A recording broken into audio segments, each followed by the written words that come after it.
dia 23/9, é que chegarão novos imigrantes para o Brasil, para o Chile e para a Argentina.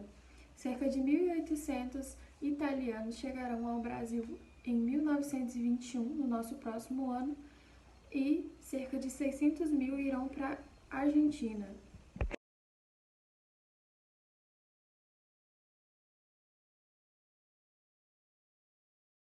Em 5 de julho de 1922, na antiga capital do país, Rio de Janeiro, ocorreu a Revolta dos 18 do Forte de Copacabana. Foi o primeiro movimento tenentista contra a República Velha. A revolta tinha por finalidade derrubar o governo vigente e demonstrar insatisfação da maneira como ocorreu a eleição para presidente. Por isso, jovens militares de baixa patente planejaram derrubar a República das Oligarquias, representada pelo presidente Arthur Bernardes. Tinham como ideal a valorização das forças armadas, a recuperação da economia, o fortalecimento da democracia e a eliminação das fraudes eleitorais.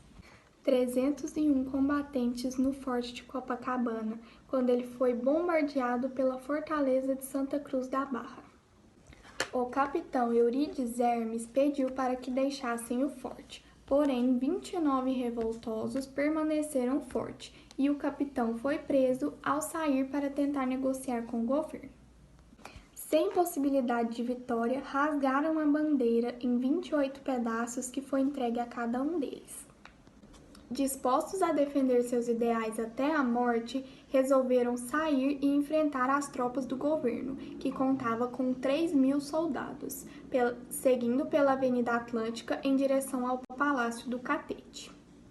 Durante a caminhada, 10 deles se dispersaram, os outros 18 seguiram, porém, após forte tiroteio, restaram apenas 2 sobreviventes, Siqueira Campos e Eduardo Campos, os quais ficaram bastante feridos. Assim, com sangue na areia, terminava a revolta dos 18. Oi, eu sou Ana Rita e hoje eu vim falar sobre a posse de Arthur Bernardes na presidência. Então, o governo de Arthur Bernardes, de 1922 a 1926, teve como características principais a crise do regime político-oligarquia e a repreensão às posições ao regime. O tenentismo, a Revolução Gaúcha, a repreensão ao movimento operário e a Semana da Arte Moderna foram os principais acontecimentos de seu governo.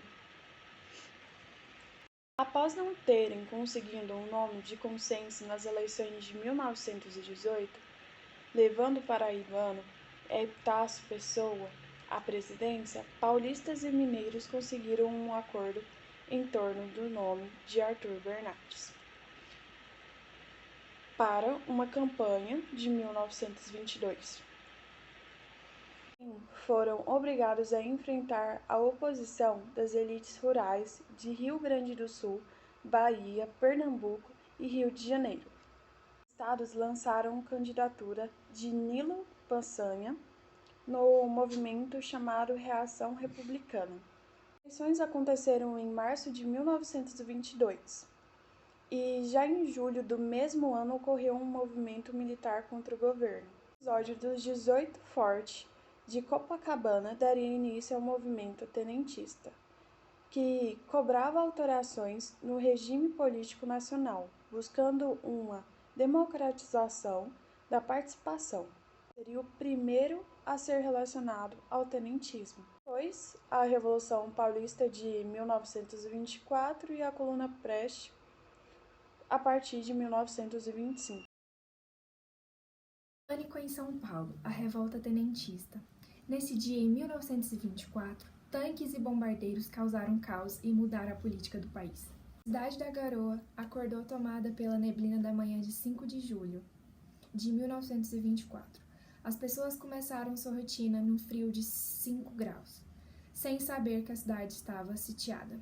Tropas rebeldes do exército tinha a seu dispor 2.500 soldados, incluindo cavalaria e artilharia pesada, e dominavam quase totalmente o grande complexo de quartéis da região da Luz, no centro da cidade. O governo tinha que revidar com apenas 1.500 soldados dispersos e desmotivados, quando não simpatizantes dos rebeldes. Às 7 da manhã, os rebeldes abriram fogo com 2 canhões em direção ao Palácio do Governo, no bairro dos Campos Elíseos. Por erro de cálculo, atingiram a torre do mosteiro de São Bento, que ironicamente começava uma missa em homenagem aos mortos da revolta do Forte de Copacabana, exatos 2 anos antes. Desde comparecer à missa, os tenentistas começaram a data fazendo um segundo e muito mais letal ataque à República Velha. 2 anos antes, no Rio de Janeiro, tenentes haviam se rebelado contra a vitória presidencial do mineiro Arthur Bernardes, que dizia ser inimigo dos militares.